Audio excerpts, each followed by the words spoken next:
Hola comunidad 100% fiscal. Hoy platicaremos de el ABC para obtener devoluciones de IVA. Bienvenidos. Vamos a concentrarnos en el IVA. Ya ve que tenemos devoluciones de impuesto sobre la renta cuando son salarios, incluso devoluciones por compensación o el resultado que nos da la declaración del ejercicio anual. Y la diferencia entre la devolución de IVA y la devolución de impuesto sobre la renta es que el impuesto sobre la renta lo hacemos por ejercicio y en cambio el IVA lo podemos ir a hacer en forma mensual, ¿sí? Hoy también, amigos, como bien ya les comentó Mari, nos acompaña nuestro amigo experto Carlos Alberto Cosfuentes, y él es un especialista en devoluciones. Bueno, amigos, entonces vamos a ir entrando poco a poco a la materia, ya poco a poco iremos platicando con nuestro amigo Carlos, pero nos iremos al folio 7, directamente, Dulce, y vamos a platicar, amigos, en esta plática, en especial, sobre quiénes son los sujetos de ese impuesto, quiénes son los sujetos y esas tasas, ¿sí? Para eso me acompaña el contador y ingeniero Raúl Dávila Martínez y el abogado Pedro Ángel Dávila Martínez, y vamos a tener una plática aquí con Carlos Cos. ¿De qué hablaremos, amigos, en ese sentido? Ya saben, bajen el material, lo tenemos aquí en las redes, en nuestros sistemas. Si el material se pone un poco complicado, lo podemos pedir a la asociación o a través de nuestras redes sociales se los mandamos de inmediato. Y los que quieran una constancia de haber participado en la reunión, nos mandan un mensajito. A ver, amigos, estamos en los sujetos y tasas del IVA. ¿Quiénes son los sujetos de tasa de IVA? Hay IVA al 16%, allí va al 8%, allí va al 0% y hay tasa exenta. Esto del 8% luego me preguntan mucho. ¿8% dónde, Raúl? ¿En dónde hay el 8%? Toda la zona fronteriza hay un convenio especial en el cual nuestros amigos de la frontera pueden hacer operaciones con tasa 8%. Ya dedicaremos una plática en especial para ese tipo de contribuyentes. Y lo mismo aplica en la zona sur del país. Vamos a platicar, amigo, de esas claves para conseguir devoluciones de IVA sin riesgos. Un tema muy complicado en este momento porque ha habido muchísimas manifestaciones por parte de la sociedad civil, por parte de los contribuyentes, en el sentido, no me devuelven mi IVA, Raúl, no me devuelven. Incluso esto ha escalado a niveles de presidencia de la República. Y nosotros tenemos dos versiones al respecto. Una, y es una información que se tiene en los ámbitos tributarios, en los ámbitos fiscales. Una es que la autoridad no tiene los recursos para devolverlos, que para mí se me hace un argumento carente de lógica, carente de formalidad. Más bien, hoy lo que vamos a ver es que cuando nosotros como contribuyentes solicitamos la devolución, tenemos que seguir todo un procedimiento muy importante. Y ese procedimiento nos va a enseñar que ese procedimiento va acompañado de diferentes fases en la materia jurídica, en la materia contable, y ahora desde hace algunos años, a partir de elementos como una comprobación de que lo que me está solicitando el contribuyente como autoridad cumple los requisitos que la norma marca. Hoy vamos a practicarlo. Entonces vamos a hacer una exposición muy seria de por qué en muchas ocasiones la autoridad rechaza las devoluciones, porque emitimos mal del CFDI, ya platicarán nuestros expertos en el tema, no contamos con la información correcta, no fue estrictamente indispensable la operación, o simplemente formulamos mal el CFDI, no estaba bien elaborado, o simplemente a la hora que la autoridad quiere comprobar, no tenemos estados de cuenta bancarios, no tenemos contrato, no tenemos materialidad, no fue. Vamos a tratar nosotros el tema de una forma muy seria, no de una forma de supuestos políticos, sino de supuestos técnicos, que es nuestra tarea. Vamos a hablar también, amigos, de los tips para atender esos requerimientos que les hago comentario. La autoridad me va a pedir en una fase, voy a aportar mi información, me va a pedir en una segunda fase que yo le aporte información. Si esa información la podemos resolver en ese momento, pues vamos a poder volverle a nuestro cliente, a nuestro amigo, a nuestro empresario, pues de inmediatamente su devolución. Pero si no tenemos devoluciones que han tardado un año, ¿eh? Han tardado un año porque la autoridad, después de esa fase de esta información, me puede abrir una auditoría y ahí está en la norma que como autoridad, si a mí la información no me la dan correcta, como autoridad, pues se tiene que comprobar que esa información es correcta. Ahí están los detalles de cómo obtener una devolución de inmediato. Vamos a platicar con Raúl, con Pedro, con Carlos sobre esas problemáticas recurrentes y algunos tips para cómo acelerar y devolver esos recursos, porque ese es flujo de efectivo para nuestros clientes, es flujo de efectivo para el contribuyente. Y les vamos a platicar de algunas soluciones que en la práctica nos han funcionado, ¿sí? Y después, ¿qué va a pasar si yo me voy a ese procedimiento y la autoridad desiste, yo desisto el solicitar la devolución o la autoridad me lo niega? O la autoridad de los 100 pesos que pedí, la autoridad me autoriza 80, me lo hace en forma parcial.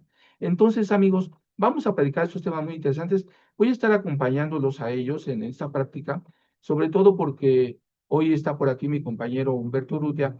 Nosotros en un buen numerito de años que tenemos en esta materia, hemos visto la evolución de las solicitudes y las devoluciones y cómo hemos ido pasando esas etapas, y hoy le agradezco mucho a Carlos que nos acompañe, que nos comparta su información y iremos platicando en este tema. Adelante, por favor, Luis. Entonces, vamos a platicar primero con el contador y ingeniero Raúl. Raúl, ¿quiénes son los sujetos de estos impuestos? ¿Qué características tienen estos sujetos? ¿Por qué podemos solicitar una devolución? ¿En cuáles de los tipos que le clasifica el SAT a los contribuyentes? ¿En qué momento y bajo qué características puede solicitar esa devolución? Y con esas características, primero, ¿quiénes son esos sujetos del impuesto? Bienvenido, Raúl. Hola, ¿qué tal? Buenos días, pues bienvenidos. Les damos las bienvenidas a la plática del ABC para obtener devoluciones de IVA. Y como introducción, antes de entrar en tema, va a ser, o vamos a recordar qué es el IVA para efectos básicos para que vayamos entendiendo el contexto de por qué se generan algunos saldos a favor en ciertos gremios o en algún tipo de negocio en específico, y son aquellos que pueden acceder a la devolución de IVA constantemente. Si bien puedes tener ocasiones en que en algunos meses tengas más operaciones de gasto que contra el ingreso y que te genere saldo a favor, no es muy común que las empresas soliciten saldo a favor a menos de que caigan en ciertos supuestos. Entonces, ¿dónde tenemos el IVA? Tenemos una ley en específica que es la ley del impuesto al valor agregado. Vamos a ver el artículo 1.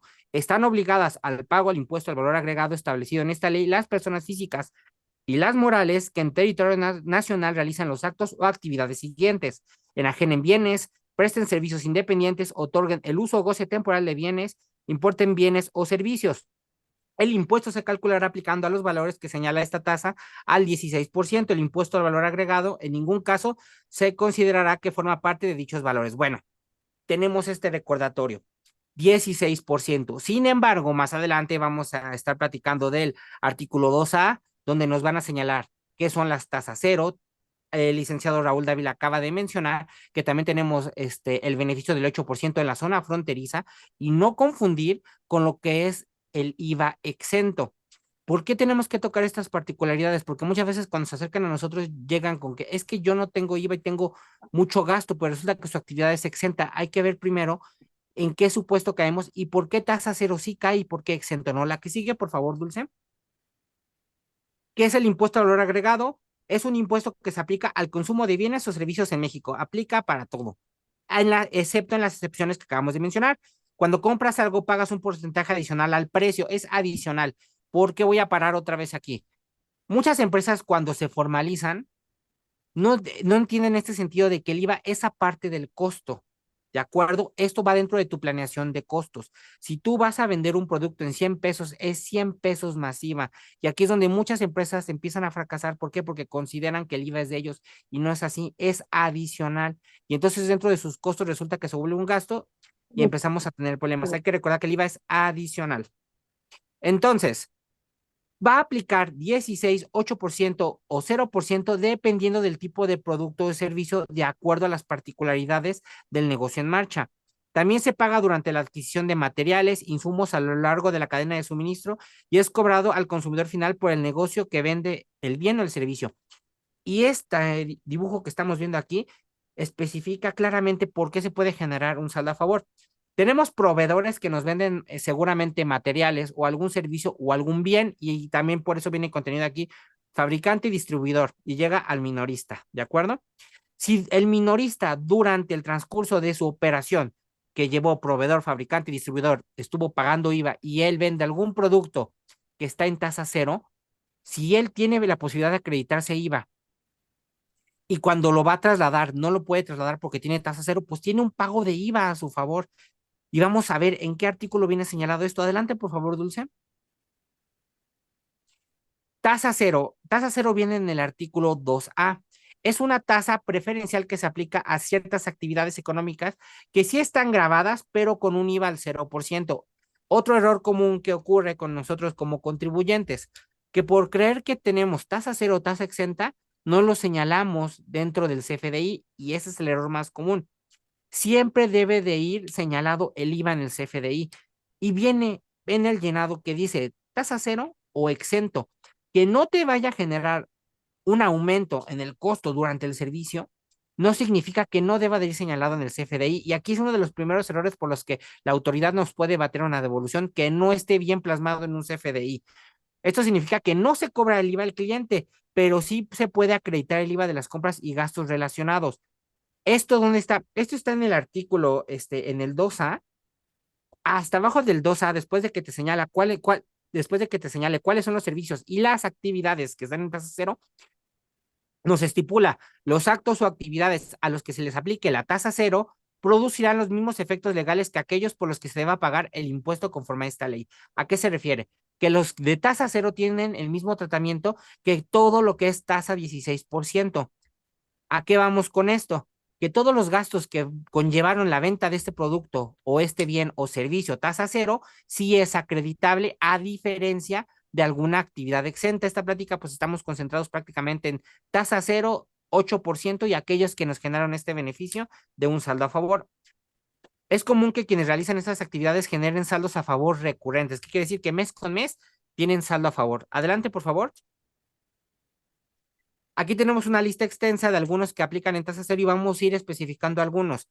Por ejemplo, tenemos que se aplica, ¿cómo se llama en este caso? A bienes, por ejemplo, a la venta de libros, revistas, periódicos, venta de animales y vegetales no industrializados. Y te voy a tocar ese punto en específico porque no todos los animales son tasa cero. Medicinas de patente, joyería de oro, invernaderos para cultivos, alimentos procesados para mascotas, también tiene una aplicación específica, chicles o gomas de mascar, saborizantes, productos destinados a la alimentación, excepto por jugos y néctares. También hay que ser muy específicos aquí, por ejemplo, estas cápsulas, las microencapsulados, que son en este caso suplementos alimenticios, no entran ahí. Venta de hielo, agua no gaseosa ni compuesta en envases menores de 10 litros, tractores para implementos agrícolas, caviar, salmón y ahumado y angulas, fertilizantes, ixtle, lechuligas, palmas, y entre otros. Vamos a la que sigue, por favor. Bueno, vamos a hacer en específico. Mencioné animales y vegetales no industrializados. Entonces, por la venta de frutas, verduras, carnes, leches, granos, no se paga impuesto al valor agregado. Entonces, estas personas que se dedican a la fabricación o llegar al punto de venta de este producto no conllevan en la venta IVA al 16, sino tasa cero. Pero para poder fabricar esos productos o para poder obtener estos productos, sí se pagó IVA. Ese es el IVA que se va a poder solicitar en devolución. Ahora, cuando mencionamos animales, no aplica ni a perros, a gatos o especies domésticas. Y esto también viene estipulado en el artículo. ¿Por qué? Porque estas en específico, como no se trata de un bien que no va a la industria, por ejemplo, alimentaria o para el consumo, entonces no se trata de algún producto básico. Por lo tanto, estos sí graban. Entonces, por lo tanto, si los animales que están destinados a ser mascotas sí graban IVA, por lo tanto, los alimentos para estas mascotas van a grabar IVA. Entonces, animales como caballos, como vacas, aquellos que se dedican a ¿cómo se llama? A la matanza. En ese sentido, ellos sí están en tasa cero, y los alimentos que conllevan para, en este caso, la crianza del animal también va en tasa cero. En el caso de medicinas, de patente y productos alimenticios, hay excepciones hay excepciones y causan 16: jugos, néctares, concentrados, jarabes para refrescos, caviar, salmón ahumado, angulas, aditivos, alimentos, chicles y alimentos procesados. Estos sí causan IVA a pesar de que estén en la industria de los alimentos. ¿De acuerdo? Todos los demás no. Adelante, por favor. Bueno, en la enajenación de tasa cero también en específico nos menciona hielo, agua no gaseosa ni compuesta en envases del 10%. Entonces, mucho cuidado aquí. ¿Por qué? Porque luego tenemos las ventas de los garrafones y dicen, no, es que es agua y no lleva IVA. No, sí lleva IVA porque aquí es específico en el envase en el que se debe de estar vendiendo. Los fertilizantes y productos para el campo, obviamente es obvio porque también forman parte de, y este es un apoyo en ese sentido. Pero los requisitos para esto es que deben estar destinados a la agricultura o ganadería, lo que acabo de mencionar, tiene que ir específicamente al sector alimentario en este caso. Maquinaria y equipo agrícola también porque va amarrado en esta parte. Adelante. También tenemos en este caso, pues todos los productos que se aplica a la agricultura y ganadería, aunque lo acabamos de mencionar más amplio ahí, bueno, también los derivados que puedan suponerse de esto, pasteurizados de leche, molienda de granos, invernaderos hidropónicos, despite de algodón, sacrificio de ganado y aves de corral y suministro de agua para uso doméstico. Esas actividades por las que tú estás cobrando a lo mejor un servicio son tasa cero, pero hay que recordar que el pago de algún servicio o un bien para poderlo realizar, pues sí nos genera un IVA. Adelante. Y aquí lo vamos a ver en un ejemplo. ¿Por qué se generan saldos a favor cuando vendo con tasa cero? Cuando vendes productos o servicios grabados a tasa cero, no trasladas IVA a tus clientes. Lo vengo mencionando varias veces. Sin embargo, tus compras, gastos, inversiones relacionados con esta actividad sí generan IVA. Como no tienes IVA que enterar, pero sí IVA por acreditar, esa diferencia se acumula como un saldo a favor. ¿Qué es lo que pasa con estas empresas? Que estas empresas constantemente tienen saldos a favor y no lo ocupan y no tienen contra qué compensarlo en el futuro. Por lo tanto, se va quedando el IVA mes con mes. Entonces, podemos acceder a la devolución para poder recuperar y tener acceso a este flujo. Es decir, no cobras IVA, pues no hay contra qué restar. Si pagas IVA en tus compras, pues acumulas saldo a favor. Y aquí vemos un ejemplo del mes. Tengo una venta de 10,000 pesos en tasa cero, tengo compras de insumo por 7,000 más IVA, tengo 1,120 pesos a favor. Y en este sentido, nada más estamos hablando de algo muy chiquito, pero ahora imagínense empresas que se dedican a la exportación. ¿Y por qué estoy tocando exportación hasta el final? Tenemos el artículo 29 porque muchas entran aquí en este sentido que se dedican a la exportación de ciertos servicios y bienes en específico. El artículo 29 de la ley del impuesto al valor agregado está en la sección de la exportación de bienes o servicios. Y entonces, las empresas mexicanas que exportan algún bien o un servicio, exportan el producto sin tasa. Aquí vamos, que también les pasa lo mismo sin estar cayendo directamente en el artículo 2A, sino en este caso caen en el artículo 29, que también es una tasa cero. Por ejemplo, la enajenación de bienes intangibles realizadas por personas residentes en el país o el uso o goce temporal en el extranjero de bienes intangibles, por ejemplo, marcas, el aprovechamiento en el extranjero, en este caso, por ejemplo, asistencia técnica, que algún mexicano va a prestar asistencia técnica al otro país, pues por esa actividad va a tener un saldo a favor. ¿Por qué? Porque no va IVA, pero no, para hacer ese servicio, pues tuvo que pagar IVA. ¿Por qué? Porque llevó su herramienta desde aquí del país. También lo que es la publicidad. Y esto se da mucho aquí en México. Tenemos empresas de cosméticas. ¿Qué sucede? Está en Europa. En México está la sede de publicidad para toda Latinoamérica. Y en sí el servicio se está prestando hacia Latinoamérica, pero quien me está pagando es una persona en Europa. Entonces, por ejemplo, como no se está aprovechando el beneficio en México, sino en Sudamérica, en este caso nos está generando un saldo a favor. ¿Por qué? Porque aquí en México, mientras estás realizando los servicios para ver qué se va a publicitar, aquí se está gastando IVA. Y no sé si cómo es eso, si el beneficio lo tengo en otro país, ¿acaso no se compran equipos de cómputo? ¿Acaso no se está contratando a algunos especialistas que estén cobrando por honorarios? Entonces hay que ver qué nos está generando esta parte. También tenemos comisiones y mediaciones. Esta es muy importante. Filmaciones o grabación, siempre que se cumplan ciertos requisitos. Muchas empresas que realizan grabaciones se realizan en otros países, pero a lo mejor la sede de donde se va a realizar la producción va a ser en México. Por lo tanto, se están exportando filmaciones y esas filmaciones también son tasa cero. También tenemos servicios de tecnología como la venta de algunos softwares en específico, pero también aquí la autoridad se ha concentrado muchísimo. ¿Qué ha pasado? La autoridad ha detectado algunos movimientos atípicos donde la empresa se encuentra en México, crean un software y de repente quien le está pagando es una empresa en España, pero resulta que el beneficiario es otra empresa mexicana, pues obviamente aquí sí va a grabar IVA. ¿Por qué? Porque el beneficiario sigue siendo en México. Entonces no tiene concordancia. El beneficio, recuérdense que es de exportación.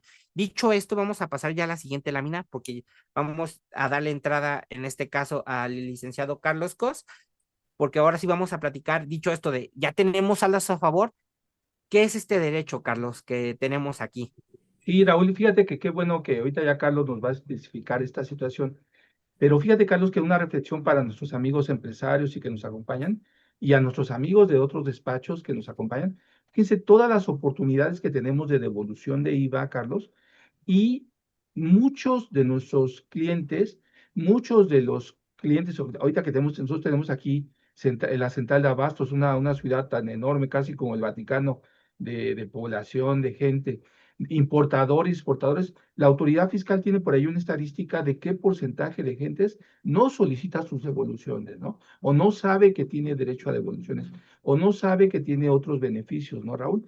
Entonces, yo ahorita con el panorama que les dio Raúl, yo creo que podemos hacer una reflexión muy interesante para saber qué oportunidades tenemos de negocio, qué oportunidades tenemos como empresarios para recuperar esos recursos que son de ustedes, pero que no se saben solicitar. Por eso es parte de esta tarea. Y entonces, Raúl, pues sí, le damos entrada a Carlos para que nos diga, Carlos, entonces, ¿en qué me fundamento para pedir mi devolución, Carlos? Ya vi dónde, ahora dime cómo. Y bienvenido, Carlos. Muchísimas gracias. Primero que nada, buenos días a todos. Un honor para mí el poder participar el día de hoy en esta plática, agradeciendo principalmente a la Cámara, a ustedes como titulares del despacho 100% fiscal que me dan la oportunidad de platicar de este tema, que si bien es cierto, con la gran introducción que nos acaba de comentar ahí el ingeniero y contador Raúl, es un tema que para muchas personas es un tabú y no es para menos, toda vez que hoy en día el pedir una devolución se ha vuelto un proceso prácticamente que tendríamos que denominarlo como una superespecialidad y más adelante vamos a ver el por qué, ya que se vuelve la obtención de las devoluciones para algunas empresas un procedimiento cotidiano, para otras que no lo hacen, un procedimiento tortuoso por los requisitos, por las formalidades que pide la autoridad el día de hoy, por la información y documentación que hay que acompañar a los trámites. Sin embargo, es un trámite que es un derecho para los contribuyentes. Y como bien lo señalan, es una situación muy común, demasiado cotidiana que se presenta en el día a día en los empresarios y para muchos de los empresarios que manejan la tasa cero o que tienen importaciones o exportaciones, es flujo de efectivo que ocupan en su día a día, es capital de trabajo que no tenemos por qué dejarlo en las manos de la autoridad y que es nuestro derecho pedir en devolución. Y nuestro derecho se fundamenta principalmente, y aquí parto de la plática que me toca brindar con ustedes esta mañana, de la ley de IVA en su artículo 6, que específicamente en el artículo 6 me dice, tengo el derecho, y lo subrayamos aquí en la presentación, a solicitar la devolución. No me voy a meter en el detalle del artículo al 100%, sino simplemente quiero resaltar esa parte. Es decir, cuando tú tienes un saldo a favor, tienes dos beneficios dentro de ese saldo, dos beneficios particulares en cuestión de IVA. El primero es, si tengo flujo de movimientos en mi operación, o bien puedo utilizar ese IVA para acreditarlo, o realmente si necesito el flujo financiero en caja que ocupo el efectivo para poder realizar mi capital de trabajo, inversiones, la operación cotidiana de la compañía, puedo solicitar esa devolución, es decir, puedo obtener ese saldo a favor de vuelta en mi estado de cuenta para poner a producir el dinero en el negocio en el que voy. Ahora bien, aquí hay ciertas reglas que tenemos que seguir para poder obtener esas devoluciones, que lo vamos a ver detalladamente en la presentación. Si me apoyan con la siguiente línea, por favor. Nuevamente, otro fundamento que tenemos ahora ya en Código Fiscal de la Federación, que es una regla normativa para la autoridad, es que dice particularmente las autoridades fiscales devolverán las cantidades pagadas indebidamente y las que procedan conforme a las leyes fiscales. Es decir, ya les di en la parte anterior el artículo 6 de la ley de IVA, donde me dice que puedo obtener la devolución. Aquí en el Código Fiscal le obliga a la autoridad a practicar esa devolución con ciertos requisitos, con cierta información que tenemos que cumplir, con ciertos plazos, ciertos términos. Sin embargo, lo que sí es importante por aquí especificar es, Y esa es una parte importante que mucha gente no alcanza a identificar. Si acredito el IVA, es decir, si utilizo el saldo a favor para poder disminuir el pago de IVA del siguiente mes o de los meses subsecuentes, ese saldo ya no lo puedo poner, ya no lo puedo solicitar en devolución. Es decir, para la devolución tendría que ser por el 100% del saldo a favor que determiné en mi declaración definitiva. De manera que es importante analizar en primera instancia qué me conviene más. Si dejar el saldo a favor que estoy determinando en mis declaraciones para acreditar el IVA en los meses subsecuentes, o bien ir por el 100% del saldo a favor y que pueda obtener flujo financiero en las compañías. ¿Me ayudan con la siguiente, por favor? Ahora bien, ¿cuánto tiempo tengo yo como contribuyente para poder solicitar la devolución del saldo a favor? La misma ley, el mismo artículo 22, te especifica que la obligación de devolver prescribe en los mismos términos y condiciones que un crédito fiscal. Es decir, tengo 5 años para poder presentar el saldo a favor o para poder solicitar mi devolución de impuestos. ¿Desde cuándo comienza el término de esos 5 años para el contribuyente? Pues ese término comienza a partir de que se informa ese saldo a favor, a partir de que se manifiesta. ¿Dónde lo manifiesto? ¿Dónde lo informo? En la declaración definitiva del IVA. Recordamos que el IVA es una obligación que se presenta de manera mensual. Para poner un ejemplo y en términos claros que nos pueda quedar un poquito más entendible es, si mi declaración, para ir más concreto, ¿qué ejercicio es el que estamos por vencer y que ya no pudiéramos solicitar la devolución el día de hoy? El ejercicio 2020. ¿Por qué? Porque tenemos 5 años para presentar la devolución. Es decir, en este momento tendría que estar solicitando las devoluciones de mayo, junio, julio de 2020 y delante. ¿Por qué? Porque las obligaciones de mayo se presentan en junio, las de junio en julio y así sucesivamente. Es decir, a partir de que informo y presente mi declaración donde determine el saldo a favor, tengo 5 años para poder hacer la devolución. Es decir, que si tu empresa el día de hoy, dentro de tus obligaciones anteriores, tienes saldos a favor que no has hecho la devolución de mayo de 20 en adelante, estás en el momento adecuado para poder presentar tu trámite. Tienes 5 años para poder hacer la devolución. Ahora bien, es importante señalar una cuestión práctica y técnica muy importante. La autoridad, dentro de sus diferentes procedimientos y sobre todo dentro de sus diferentes resoluciones, señala que la gestión de cobro interrumpe la prescripción. ¿Qué significa esto? El hecho de que el contribuyente vaya y solicite la devolución, entenderíamos conforme al artículo que en ese momento se interrumpe el término de los 5 años porque ya hice una gestión de cobro. Es decir, yo le estoy tocando la puerta a la autoridad para pedirle ese saldo a favor. Sin embargo, en los criterios y en las resoluciones que se han desahogado en procedimientos judiciales o en el propio recurso administrativo de revocación, que más adelante vamos a tocar esos temas, hay criterios y tesis que señalan que realmente la gestión de cobro se interrumpe cuando el contribuyente, a requerimiento de autoridad, contesta y atiende esa información. De manera que es muy importante, si tenemos saldos a favor del 2020, presentarlos con una inmediatez en estos momentos, y al momento de que la autoridad me requiera documentación o me requiera información derivado de ese saldo a favor, contestemos y presentemos la información de manera completa y adecuada. ¿Por qué? Porque con eso cumplimos con el protocolo de interrumpir el plazo de prescripción y que a partir de ese momento corran, es decir, interrumpa ese término de 5 años, es decir, me quite ese candado para poder exigir la devolución de ese trámite. Una más. Una más, por favor. Gracias. En eso nos quedamos. También se me pasó señalar al inicio, si alguien tiene alguna duda, si alguien tiene algún comentario que realizar durante la charla, adelante. Estamos para poder ir resolviendo las situaciones que se puedan presentar durante la plática. Ahora, este punto es medular y a lo mejor aquí pueden surgir ciertas dudas en los compañeros que están con nosotros el día de hoy en la plática. ¿Cuáles son los plazos que la autoridad tiene para devolvernos? Si bien es cierto, el mismo artículo 22 obliga a la autoridad a devolvernos los saldos a favor en 40 días hábiles, siendo prácticos y siendo transparentes. Muy pocos trámites de solicitudes de devolución se desahogan en 40 días hábiles. ¿Por qué? Porque esos 40 días hábiles es al momento que yo subo mi solicitud por internet a través del formato electrónico de devoluciones, La autoridad tiene dentro de los primeros 20 días hábiles la facultad de poderme requerir información. Sin embargo, esos 20 días se interrumpen en dos momentos. Si yo me equivoco en la presentación del trámite en cuestiones de forma, es decir, me faltó el estado de cuenta, me faltó la declaración, señalar la declaración correctamente, o algún error en cuanto a la determinación del impuesto específicamente en importes, la autoridad tiene 10 días para hacerme un requerimiento específicamente por errores muy sencillos.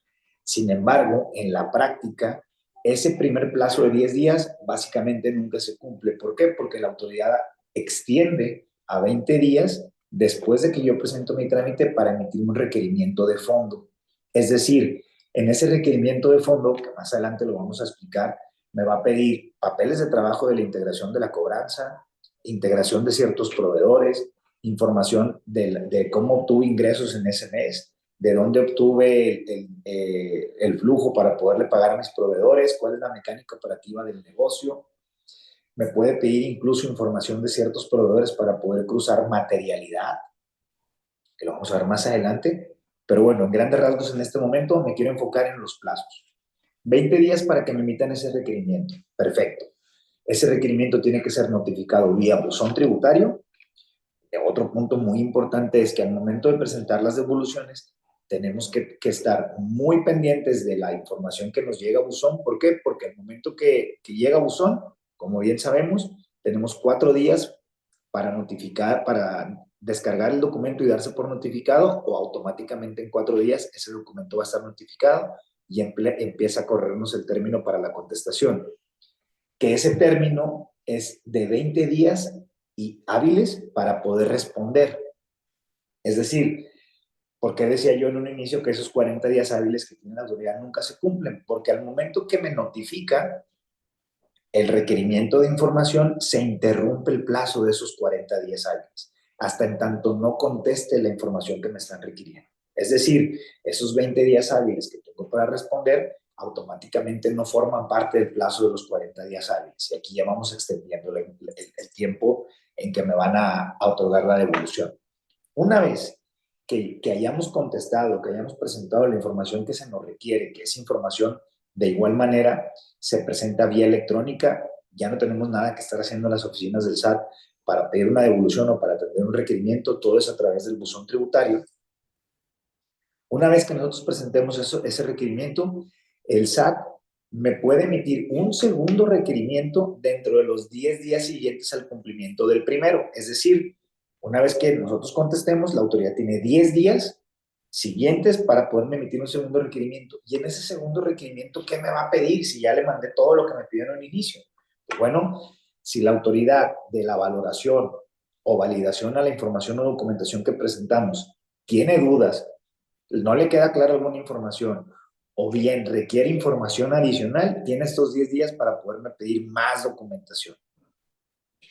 Y nosotros al mismo tiempo vamos a tener 10 días más para poder contestar lo que realmente me están pidiendo. Ahora, es importante manifestar algo, y ese es un tip que es necesario que lo podamos plasmar en esta plática. Si presentamos un trámite de devolución y vemos que de la información que me está requiriendo la autoridad no la tenemos completa, que por ejemplo me faltan algunos registros contables que conciliar, o el auxiliar de bancos que me están pidiendo no me cuadra con la presentación de mi declaración. Aquí es más importante, en lugar de obtener una negativa por parte de la autoridad, ¿qué pasa? Pues yo tengo la oportunidad de desistirme del trámite, de presentar un escrito y decirle a la autoridad, ¿sabes qué? En este momento no te puedo presentar esta información, me desisto. ¿Qué significa que me desisto? Quito mi solicitud de devolución, me preparo mejor y la puedo volver a presentar las veces que yo lo requiera. En cambio, si presento la información incompleta, presento la información de manera no adecuada, es decir, que tenga algunas diferencias en contabilidad, que no me cuadre la información del DIOT con el IVA acreditable que presenté en mi declaración. Esos puntos son puntos que la autoridad verifica a detalle y que en determinado momento me puede derivar a una negativa o una devolución parcial, que más adelante lo vamos a ver.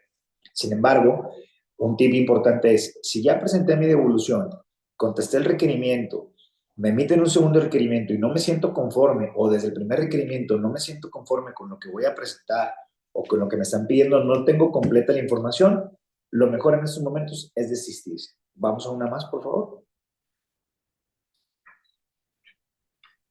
Lo que ya les decía, que mientras nosotros tengamos plazo para contestar los requerimientos, en ese momento el plazo automáticamente se le suspende a la autoridad y no corren dentro de los 40 días hábiles. Ahora bien, una vez que ya hayamos contestado, en dado caso que hubiese un segundo requerimiento en un caso en específico, después de ahí le vuelven a contar esos 40 días hábiles para que la autoridad me efectúe la devolución. Sin embargo, en la práctica, en el día de hoy, más o menos el tiempo de una empresa que cotidianamente presenta los trámites a favor, es decir, alguna empresa que es importadora, exportadora o tasa cero, es decir, que son aquellos contribuyentes que tienen movimientos automáticos que cada mes obtienen saldos a favor de IVA, más o menos en promedio, tienen un lapso de entre 3 y 4 meses para la obtención de devoluciones. Eso es una empresa cotidiana, como decía el maestro Raúl al inicio de la presentación. Conocemos empresas que tienen hasta un año en que no obtienen una devolución de un saldo a favor. ¿Por qué? Porque hay diferentes supuestos, requerimientos, carga de trabajo de la autoridad. Sin embargo, un punto muy importante a destacar en este momento es, la autoridad tiene 40 días hábiles para devolverme. ¿Qué pasa si yo acredito toda mi información? Si le compruebo a la autoridad que mi saldo a favor está debidamente enterado y que es procedente, a partir de esos 40 días hábiles, que la autoridad retrase la resolución en donde me dé mi devolución, me tendría que estar pagando intereses. ¿Qué son los intereses? Esos intereses son la misma tasa que si yo como contribuyente le debiera un crédito y me tardo en pagarle. Es decir, me tendría que estar pagando una tasa del 1.47%. Esa es otra situación que el contribuyente hoy no realiza. ¿Por qué? Porque la autoridad únicamente cuando te devuelve la cantidad actualizada. Sin embargo, el propio Código Fiscal de la Federación le establece la obligación a la autoridad para que emita el pago con intereses. Más adelante, dentro de los dentro de los medios de defensa, el licenciado Pedro les va a dar algunos tips de cómo poder obtener esas devoluciones también de los intereses que la autoridad no paga. Una más, por favor.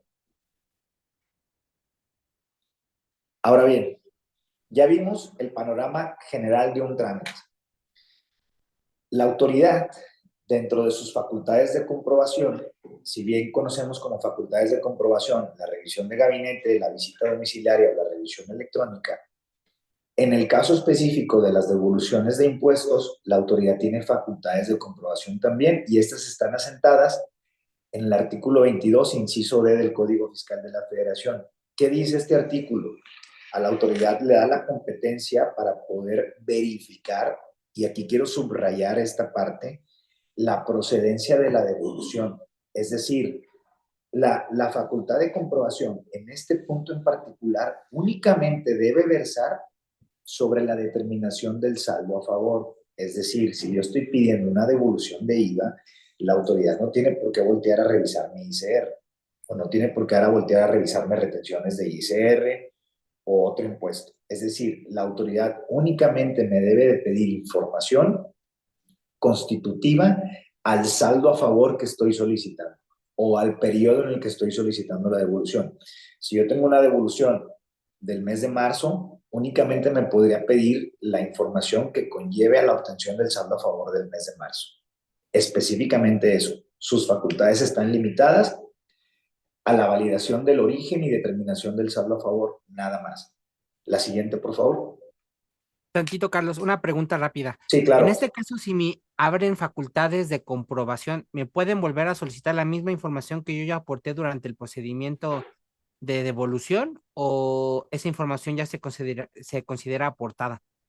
Es una gran pregunta. La Ley Federal de Derechos del Contribuyente, en el artículo 2, fracción sexta, nos dice que la información que ya ahora en poder de la autoridad tengo la facilidad de no volverla a presentar. Sin embargo, en el proceso práctico, en el día a día de la atención de ese tipo de requerimientos o de facultades de comprobación, la autoridad es inteligente en ese sentido. Señala la información o documentación que tú presentaste dentro de tu trámite inicial y te pide que lo desgloses de una manera más específica. Si bien es cierto, muchas de las ocasiones, y un punto importante a resaltar aquí es que la autoridad me pide XML de ingresos, XML de gastos o representaciones impresas. Y yo les pregunto aquí al foro, esos XML y esas representaciones impresas, ¿dónde se timbran? Pues se timbran de manera directa con la autoridad, en la propia página del SAT o a través de un proveedor autorizado por el propio SAT. De manera que yo pudiera argumentar dentro de mi escrito de contestación ese artículo 2 de la Ley Federal de Derechos del Contribuyente, en su fracción sexta, que te dice la información que ya obra en poder de la autoridad no tiene su obligación de volverla a presentar. ¿Por qué? Porque nos volvemos a presentar información en una cuantía impresionante. Si vamos a operaciones de empresas que tienen varios movimientos en el mes, pues nos podemos llevar a presentar, en este caso, miles y miles de gigas, porque al final la información se presenta también de manera electrónica. Entonces es importante poder analizar y validar qué información ya ahora en poder de la autoridad, y en ese sentido nosotros hacer el señalamiento de que ese tipo de información ya está ahí. Entonces, si nosotros estamos seguros que la información ya ahora en el expediente administrativo, pudiéramos llegar a no presentarla. Ahora bien. Ahí, perdón, Carlos, fíjate Sí, adelante, qué buena, qué excelente reflexión para nuestros amigos. Por eso yo platicaba al principio, Carlos, y qué bueno que tú estés aquí, Raúl. Esos mitos que tenemos y constantemente te pasa a ti, nos pasa a nosotros, y aquí está un experto de expertos, nos acompaña Toño Arzate, está aquí, Toño Arzate, un expertísimo en devoluciones, nos decían, a ver, hay muchos mitos en las devoluciones. Hay muchos mitos en las devoluciones de que no le devuelven. Llegan los clientes y dicen, es que mi despacho no puede devolver. Bueno, lo que pasa, Carlos, es que ahora sí, como dicen, la burra no era arisca, ¿no? La hicieron, ¿no? Hay muchísimos documentos que nos han presentado en la devolución que carecen de esos elementos, de esas características.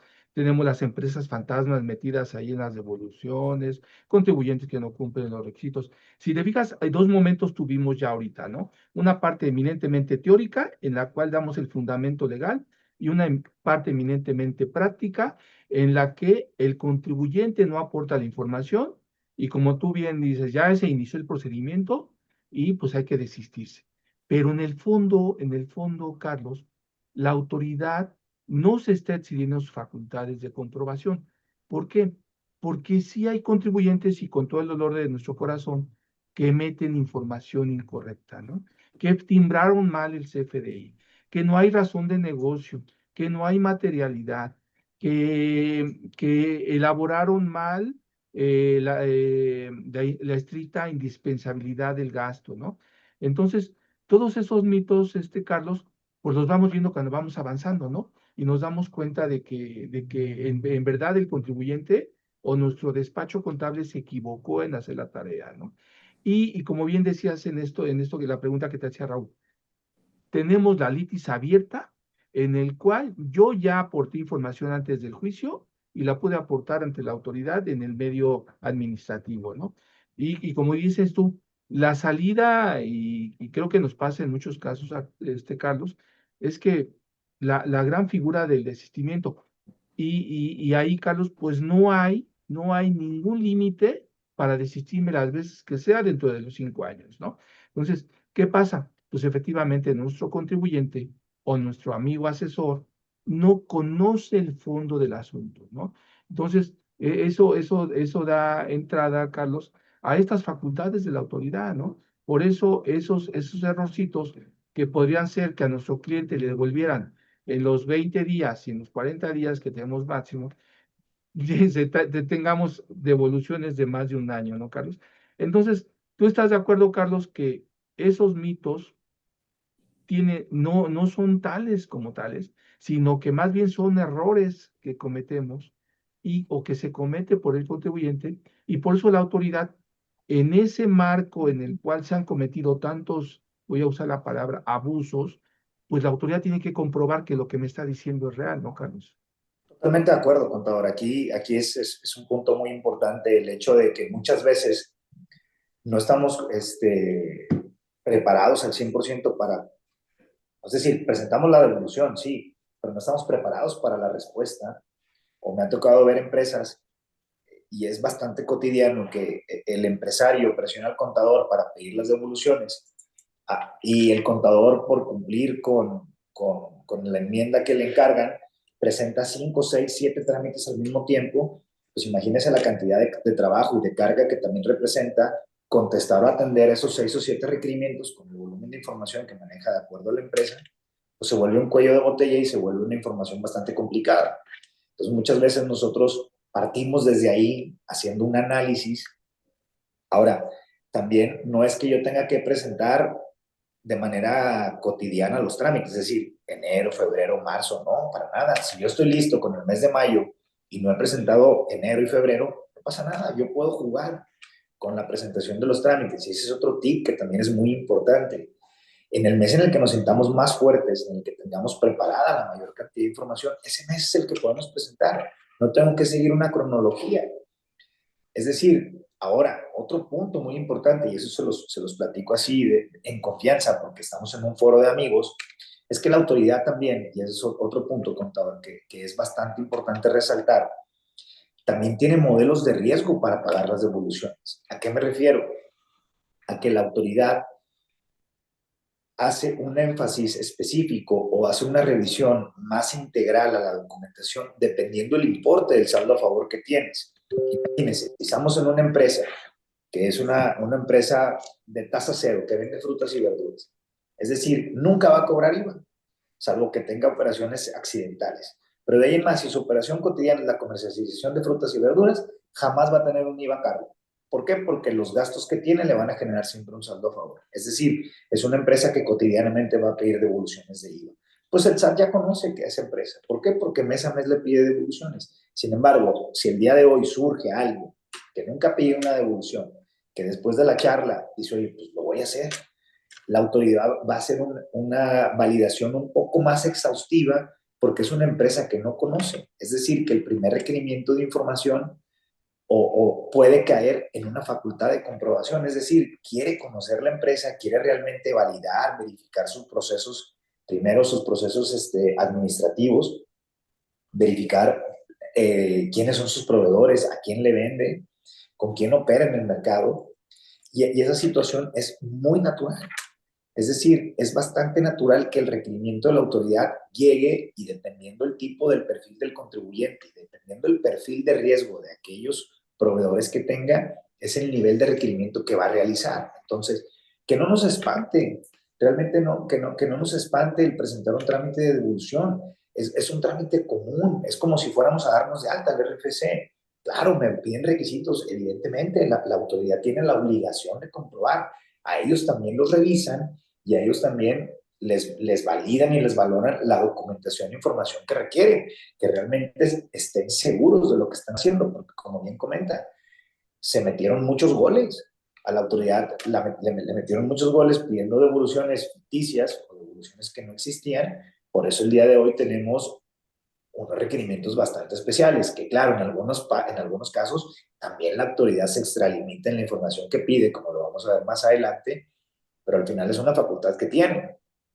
Y es nuestro deber como asesores el poder preparar lo mejor posible la información que se va a presentar de manera que le podamos simplificar tanto a la autoridad la revisión como al contribuyente los procesos para obtener esos saldos.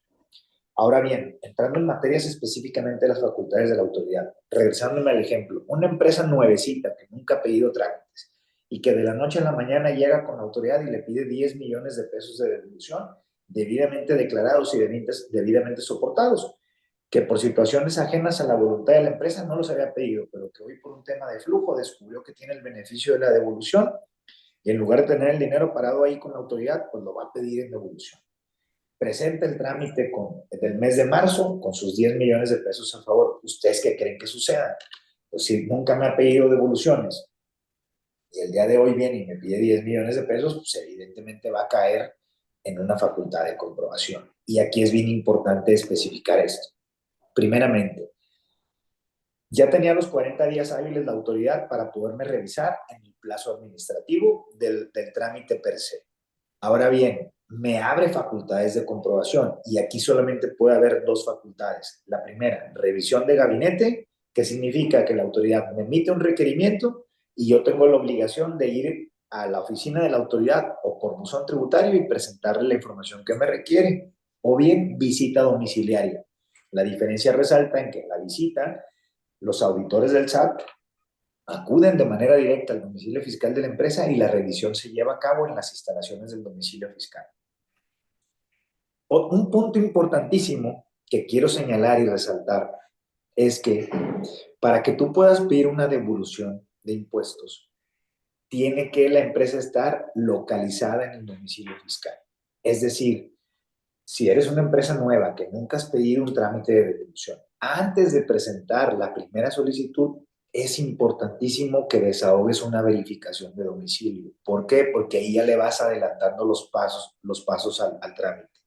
Cuando eres una empresa que nunca ha pedido un trámite de devoluciones, antes de un requerimiento lo que hace la autoridad es que manda una verificación de domicilio. Es decir, si yo lo hago antes de que la autoridad me lo haga, pues yo le puedo decir, oye, nada más que yo me adelanté al requerimiento y desde la información de la solicitud yo le adjunto esa verificación de domicilio, donde estoy localizado.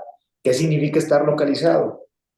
Que pueda comprobar que en el domicilio fiscal tengo la administración principal del negocio, llevo la contabilidad de la empresa y el domicilio cuenta con la infraestructura suficiente y necesaria para poder prestar el servicio que desarrollo en mi objeto social.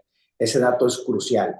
Si hoy tú estás en proceso de revisión, pues automáticamente la autoridad, antes de ejercer cualquier tipo de facultad, te va a ir a verificar el domicilio y ahí perdemos otra cantidad de días importantes.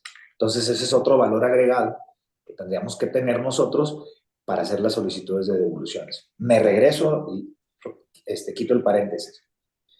En las facultades de comprobación, la autoridad tiene 90 días para llevar a cabo la revisión. ¿Qué pasa dentro de esos 90 días?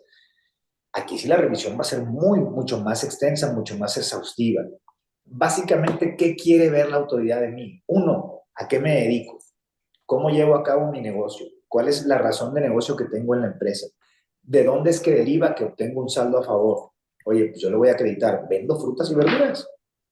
Yo le compro a productores, ese producto lo registro en mi almacén y lo vendo a diferentes centros comerciales o al público en general. Como bien decía usted, con todo, en el mencionado, aquí en Nuevo León se llama Mercado de Abastos, Central de Abastos, no sé cómo le llamen en Ciudad de México. Tengo venta al público en general. Es decir, tengo mucho movimiento de frutas y verduras y automáticamente es tasa cero. Es decir, que los gastos de flete para traer la mercancía, de flete para entregar la mercancía, el empaque, algunos prestadores de servicio para diferentes productos que la propia fruta tiene que llevar, o a lo mejor la compra de refrigeradores para tener la fruta. Todo eso conlleva un gasto que automáticamente lleva un IVA, es decir, todo ese IVA que yo estoy pagando lo voy a pedir en devolución. Específicamente la autoridad quiere ver mi proceso de negocio, cómo cierro el círculo de mi venta, desde que compro el producto, mercancía, hasta que se lo entrego a mi cliente final. Eso es lo que yo tendría que estar acreditando, primero que nada, para poderle determinar a la autoridad cómo es mi modelo de negocio y después para poder acreditarle que yo pagué ese IVA a esos proveedores específicos. Y aquí viene la parte importante, que son estrictamente indispensables para que yo pueda vender el producto. Es decir, yo no puedo ponerle una manzana o la fruta que tú quieras a mi cliente si no tengo estos proveedores. Pues necesito una caja donde llevarla, necesito un refrigerador donde mantener el producto para después poderlo entregar, necesito un camión o un coche o lo que quieras para poder entregar ese producto. Es decir, son gastos necesarios para que yo pueda llevar a cabo mi objeto social. Esa es la tarea que nosotros tenemos como asesores, de poder documentar y estructurar de manera adecuada mi operación, porque puede ser que la operación esté perfectamente acreditada en el día a día. Sin embargo, puedo tener áreas de oportunidad importantes en la documentación que me ampara la correcta prestación de mi servicio. Ahí es donde entramos y tenemos que subrayar esos puntos finos, armarlos de manera adecuada para que a la autoridad le quede claro cómo es mi proceso operativo. Tiene esos 90 días hábiles para poderme revisar. Ahora bien, en caso que la autoridad determine que necesita compulsar, ¿qué significa compulsar? Que la autoridad puede ir con clientes y con proveedores para verificar que tanto las facturas que yo emití como las facturas que yo recibí y como la documentación que ampara esas facturas son correctas acorde a la operación que estamos realizando. Es decir, poniendo el ejemplo nuevamente de las frutas, pues a lo mejor yo vendo frutas y le vendo frutas al supermercado que ustedes quieran, pues me va a verificar que esas facturas realmente hayan sido efectivamente pagadas del cliente hacia mí, es decir, que yo las haya efectivamente cobrado, como bien decía el contador Raúl al inicio, que haya trasladado específicamente el IVA, independientemente que sea tasa cero, yo tengo que manifestar en el CFDI que es un producto que se vende objeto de IVA a la tasa del 0%. Y viceversa, imagínense, el proveedor que me vende el empaque, que probablemente es el insumo mayor que voy a ocupar, que yo le haya pagado efectivamente ese producto, esa caja, o el empaque que ustedes quieran, y que efectivamente ese empaque me lo haya entregado y yo lo haya utilizado a su vez para poder entregar mi producto. Eso es lo que tendría yo estar que armando, articulando ese cabal probatorio para poder acreditar esa información. Esa es la responsabilidad que yo tengo al momento de la solicitud de devolución. Luego vamos a ver supuestos distintos y supuestos aleatorios que la autoridad también verifica, pero que son objeto de más adelante. Por lo pronto, en esos 90 o 180 días, en caso de que se realicen las compulsas, tiene esa autoridad. Y vuelvo a la fracción segunda y es donde vuelvo a reiterar.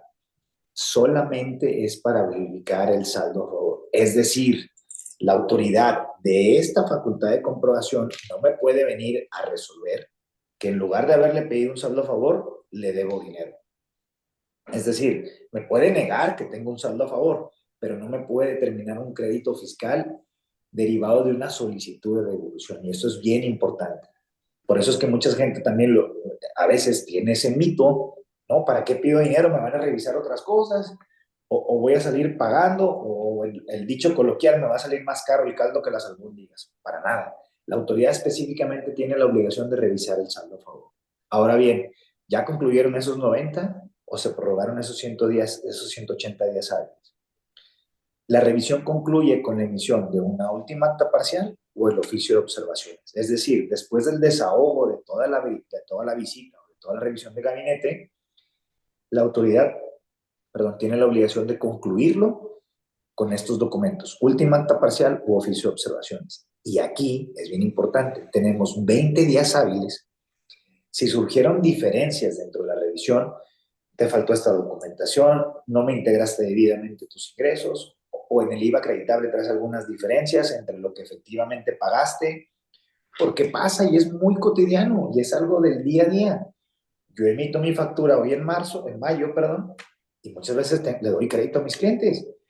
Me la pagan en junio, julio o dependiendo. Hay algunos que tienen mucho más. Y viceversa para el caso de proveedores. Es decir, yo tengo que integrar, y recordemos aquí el punto más importante, el IVA se maneja con flujo de efectivo. ¿Cómo me aseguro que realmente mi saldo a favor va a ser viable? Pues me voy a agarrar el estado de cuenta al 100% y voy a empezar a conciliar que mis ingresos, los que efectivamente cobré en el mes, vayan relacionados contra mis registros contables de bancos y que esté conciliado el estado de cuenta. Al mismo tiempo tengo que hacer la misma valoración para el tema de mis gastos. Que los gastos que efectivamente apliqué en ese mes coincidan con los FDIs y que estén debidamente pagados con el medio electrónico, es decir, que sean mediante transferencia. Eso es lo que yo tendría que estar garantizando en primera instancia para poder realizar la solicitud de devolución. Ahora bien, ya pasé con este trámite. Logré acreditar todas las diferencias, la autoridad concluye con su revisión y ahí sí, tiene nada más 10 días para ejecutar el depósito con los intereses correspondientes. ¿Por qué? Porque recordemos que con las actualizaciones, y en dado caso que se prorrogue los días que tiene, me tendría que pagar intereses desde el momento en que se cumplió el plazo hasta en tanto me depositen el estado de cuenta. Y aquí es un dato muy importante. Normalmente la autoridad, cuando emite una resolución favorable y una devolución, por poner un ejemplo, hoy que es 22 de mayo me cae en buzón tributario, resolución de devolución autorizada. Me dice, le pedí 5 pesos a la autoridad y automáticamente me da mi devolución de esos 5 pesos con la actualización correspondiente porque cumplió dentro del trámite. Aquí va un punto fino. Una vez que me cae esa resolución, la autoridad tiene entre 3 y 4 días hábiles para ejecutar el pago. ¿Por qué? Porque si bien es cierto que la resolución ya es favorable, también lo es que el propio SAT no paga esa devolución. El SAT le emite un oficio a la Tesorería de la Federación y Tesorería de la Federación es quien deposita la cantidad en la cuenta del contribuyente. Entonces, hay siempre 3 o 4 días por ahí en el transcurso en donde entre que me sale la resolución y que la autoridad me paga el saldo. Avanzamos a la siguiente diapositiva, por favor. Veo que tienen por ahí una pregunta en el chat. Dice, ¿qué sucede cuando ya transcurren unos 40 días hábiles y el SAT aún no envía la resolución y por obviedad no ha depositado el depósito correspondiente? Eso es algo muy cotidiano.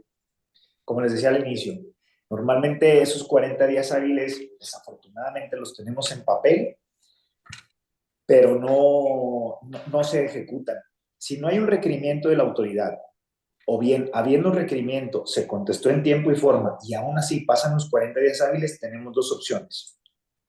La primera es presentar una aclaración en el propio portal de Internet, señalando y manifestando que derivado de la presentación de un trámite, señalamos el número de trámite que tenemos de la devolución y preguntamos expresamente, oye, ¿qué ha pasado con esta solicitud? Normalmente la autoridad te va a responder que está en proceso. Pues no pasa nada, si la autorización sale positiva, técnicamente te lo tienen que pagar con actualizaciones e intereses. Ahora bien, ya pasó mucho tiempo, presentaste la creación, no te dio respuesta a la autoridad, aquí va otro tip importante que es algo que hacemos comúnmente. Existe una figura, una autoridad administrativa que se llama Procuraduría de la Defensa del Contribuyente, es decir, PRODECON. ¿Qué es la PRODECON? Pues es un ombudsman fiscal que nos ayuda para poder mitigar diferencias entre la autoridad y el contribuyente. Existe un procedimiento denominado queja que sirve para este tipo de situaciones. Oye, presenté mi trámite de devolución, ya pasaron los 40 días hábiles, me requirieron, contesté, llevo 5 meses que no tengo respuesta, voy con PRODECON y presento una queja. Al presentarle la queja a PRODECON, ¿qué le voy a decir? Específicamente eso, que la autoridad no me ha dado respuesta. ¿Qué pasa? La PRODECON redacta un proceso de queja, notifica a la autoridad actuante y le emite un plazo de 3 días para responderle esa queja. Es decir, en esos 3 días la autoridad tiene que sí o sí pronunciarse respecto al fondo. Es decir, ¿es procedente o no tu devolución? La mayoría de las ocasiones, y en la práctica sucede, se los digo porque así es, piden una prórroga, la PRODECON le da otros 3 días, pero después de esos 6 días hábiles ya no hay más.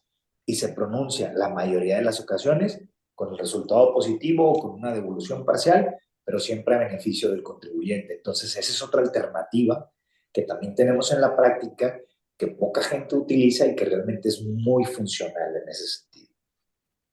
Pero, Carlos, pero siempre y cuando, y vuelvo yo a insistir, hayamos entregado la información correctamente, ¿no? Porque Sí, definitivo. sí, constantemente nos pasa esto, ¿no, Carlos?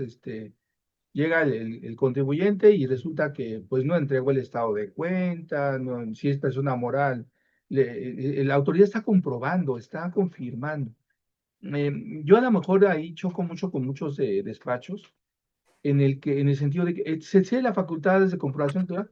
Bueno, hay elementos que sí van a excederse, pero hay elementos que son básicos que nos pide la autoridad y que no quiero hablar mal, pero muchas veces, como tú lo dices bien, el contribuyente aprieta al contador o aprieta al equipo interno y por hacerlo de forma rápida, pues no integramos correctamente, ¿no?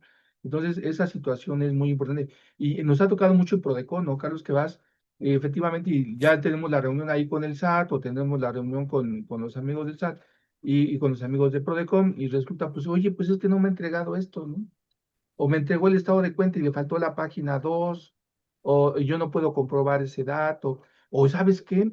El, el, el RFC, aunque ya te entregamos RFC, ahora los FDIs técnicamente en automático, pues pues no lo pagó el IVA, y acuérdate que aquí un elemento fundamental, ¿no, Carlos? Es que el IVA esté totalmente pagado, ¿no? No corre la suerte del impuesto sobre la renta, cómo lo corremos en ese sentido, ¿no, Carlos? Completamente de acuerdo. Al final, la Prodecon funciona para poder acelerar siempre y cuando estemos conscientes de que estamos completos en el trabajo. O sea, hay que usar las alternativas y no quemar los cartuchos por situaciones que realmente luego nos pueden perjudicar. Eso es Exacto. vital, contador, y ese es un punto bastante importante que señalar. Ok. Ahora, Carlos, siempre te piden información adicional. ¿Qué pasa en esa información, en esa solicitud de requisitos? ¿Qué pasa ahí, Carlos? mira, qué bueno que bueno ese tema. Aquí son los requisitos básicos, los que cualquier contribuyente, cualquier mortal tendría que pedir. Primero, el FED, que es el formato electrónico de devoluciones, prácticamente se lo descargas en línea, lo llenas en el portal de internet. El anexo 7 y 7A es la determinación del saldo a favor y la integración del IVA. Si ustedes me preguntan, Carlos, ¿qué es el anexo 7 y 7A? No es más que la propia declaración de impuestos que presentamos de manera definitiva, una parte para ingresos y una parte para gastos. Básicamente eso es el anexo 7 y 7A. Evidentemente, contar con firma electrónica avanzada para poder subir el trámite y el estado de cuenta bancaria donde quiero que me devuelvan mi cantidad a favor, que no exceda de 2 meses de antigüedad.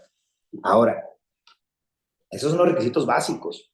La autoridad con esos requisitos me recibe el trámite. Sin embargo, aquí viene lo más importante. Si avanzamos una más, por favor. ¿Qué requisitos adicionales? Si bien este slide lo sacamos de manera directa del portal de Internet. Te dice, no se debe considerar como obligatorio anexar al trámite los comprobantes de impuesto pagado, facturas de operaciones con proveedores, arrendadores o prestadores de servicio. Solo pueden solicitarse mediante requerimiento de información original. Los documentos originales se digitalizan para su envío. Sin embargo, nosotros ya sabemos qué nos van a requerir. ¿Por qué? Porque si nos vamos a la práctica, el requerimiento de documentación es similar o muchas veces es el mismo requerimiento, simplemente adecuan acorde a la operación del negocio. Es decir, si yo ya sé qué me van a pedir, ya estoy consciente, soy una empresa que comúnmente pido devoluciones, ya sé que tengo que preparar, pues yo me anticipo y desde la solicitud inicial aviento mi información completa, de manera que pueda ir ganándole tiempo a la autoridad, que evidentemente por procedimientos internos, por criterios internos y por normatividad interna, la autoridad tiene la obligación de requerirme.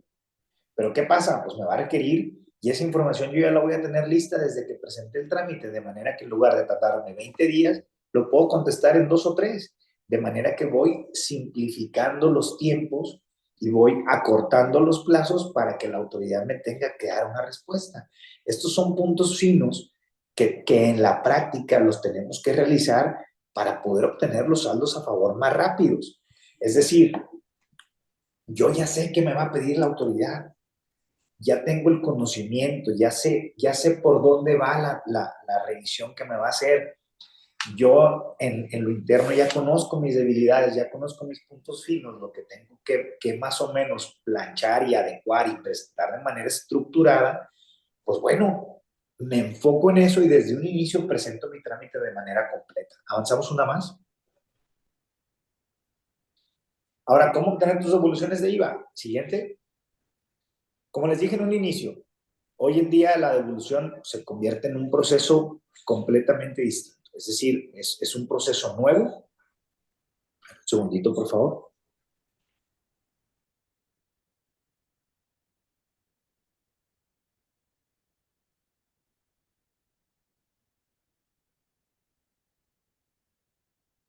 ¿Me escuchan bien? Sí, Carlos, perfecto, te seguimos escuchando Perfecto, es perfectamente. que escuchaba así como un ruidito aquí viciado, pero bueno, les decía, hoy en día la devolución se convierte en un proceso, le denominamos así, de una supraespecialidad. ¿Por qué? Porque para pedir una devolución tienes que conocer contable, legal, y más allá de todo esto, tienes que tener información específica de proveedores. información específica de cómo obtienes tus ingresos, si ya sea derivado de tus propias ventas, obtienes algún financiamiento o algunos pagos mediante factoraje financiero. Es decir, hay diferentes momentos y situaciones. Una más.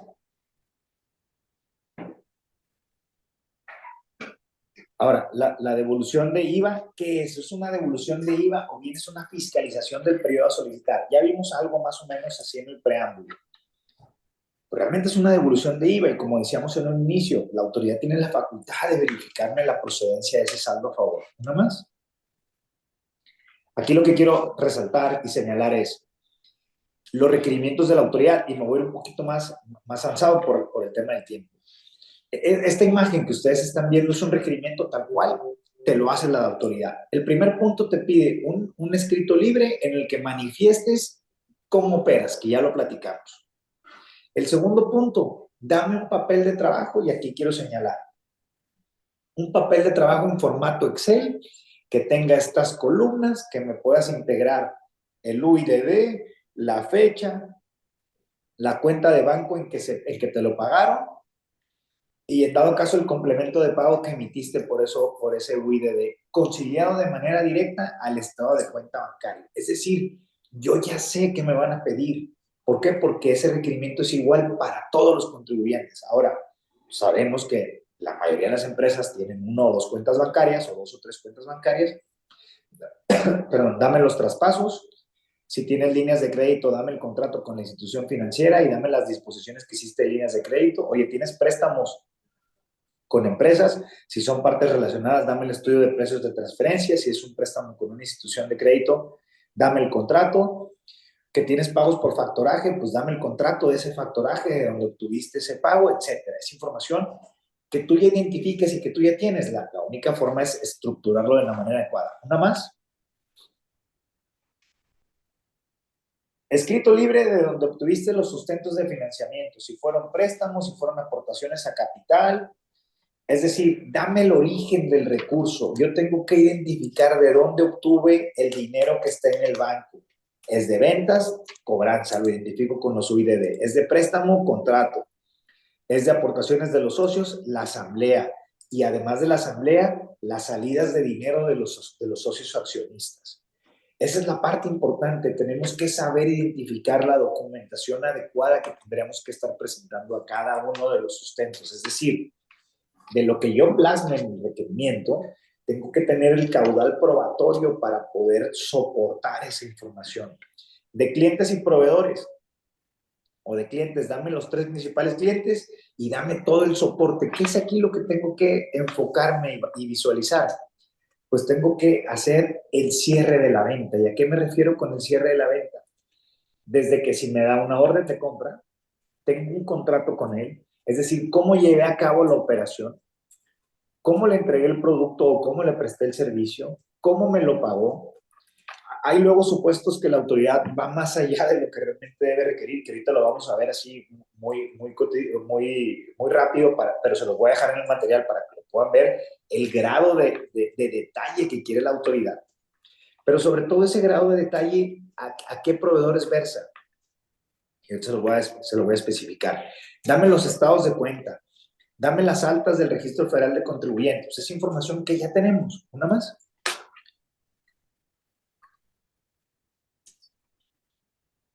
Tenemos, dame las balanzas de comprobación, dame el libro diario, dame registros auxiliares. Pues es información que ya tenemos. Esos registros son los que derivan de mi propia contabilidad. Lo único que yo tengo que hacer, que revisar, es que esa balanza, que esos registros vayan empatados de manera directa con la información que declaré en ese mes. Es decir, que no me vaya a meter un gol y que en la balanza de comprobación pueda tener información que luego le sirva a la autoridad para poderme revisar otra cosa. Recordemos que estamos en facultades y que la autoridad puede obtener información de lo que nosotros mismos proporcionemos. Es decir, hay que ser muy cautelosos en contestar todo de manera adecuada, sin dar feria de más, si me permiten el concepto. Ahora, me pide información de mis proveedores. Es igual, yo tengo que llenarle un Excel que ellos me dicen cómo lo quieren, en donde puedo identificar el CFDI que me dieron, la cuenta contable donde lo registré, la póliza, La salida del banco debidamente conciliada, vinculada a la factura. Si le di una orden de compra, si tuve un contrato, si tuve de cómo llevé a cabo esa operación, tengo que acreditárselos. ¿Una más? Ese es un ejemplo de cómo te pide la autoridad. El ejemplo 1 es para ingresos y el ejemplo 2 es para gastos. Es decir, esa información es exactamente lo que tú tendrías que estar ya llenando para presentar tu solicitud de devolución. Ahora, aquí mismo te dice, oye, yo tengo 40 días hábiles y te recuerdo que mientras estés contestando el plazo se me suspende. Tal cual te lo dice el propio requerimiento de autoridad. ¿Una más? Esto es un ejemplo de un requerimiento, pero derivado de una facultad de comprobación. Si ustedes pueden ver, el requerimiento que vimos anteriormente es para trámites convencionales. Este punto es para que vean el detalle de la información. Si bien podemos resaltar que este requerimiento deriva del punto número 1 del anterior, es decir, del origen de los depósitos, aquí en facultades de comprobación la autoridad es más detallista, es decir, oye, me identificaste que son traspasos, pues bueno, dame la cuenta origen del depósito que coincide contra el estado de cuenta, es decir, si tú tienes dos cuentas, independientemente de las marcas, si de Bancomer se fue a Banorte, dame ese movimiento donde me identifiques que es tu propia cuenta. Ahora, deriva de un préstamo. Dame el contrato de préstamo, si hubo pagarés, si hubo tasas de amortización, si pagaste intereses, dame las facturas de los intereses, si ya pagaste el préstamo, dame donde pagaste ese préstamo. Entonces, en ese sentido, tenemos que ser muy exhaustivos en la contestación. Como les decía en un inicio, si deriva de aportaciones de capital, dame la asamblea y dame las salidas de los socios hacia el recurso a la empresa. De manera que pudiéramos nosotros amarrar adecuadamente ese 100% de depósitos. ¿Qué tenemos que hacer? Garantizar que el 100% de los depósitos que oran en el estado de cuenta tengan su concepto origen, que yo le pueda demostrar a la autoridad específicamente muy bien identificado a qué deriva ese depósito. No debo dejarle dudas. Imagínense, hay muchas empresas que tienen movimientos que son depósitos en efectivo, que a lo mejor tienen operaciones al público en general y que tienen depósitos en efectivo. En este subtip hay que ser muy cuidadosos en que esos depósitos en efectivos vayan englobados a la factura global, de manera que yo pueda identificarle que a lo mejor los depósitos del día 22 de mayo coinciden perfectamente con mi factura global de ese día.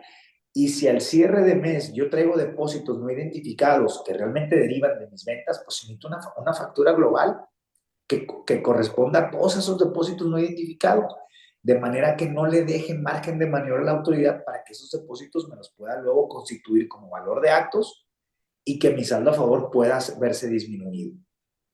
Es decir, tengo que tener una estrategia en la cobranza, sobre todo en ese tipo de trámites de devoluciones de IVA, que tenga perfectamente identificados esos movimientos. ¿Avanzamos una más, por favor? Y exacto, Carlos, volvemos al mismo línea de tu especialidad, ¿no?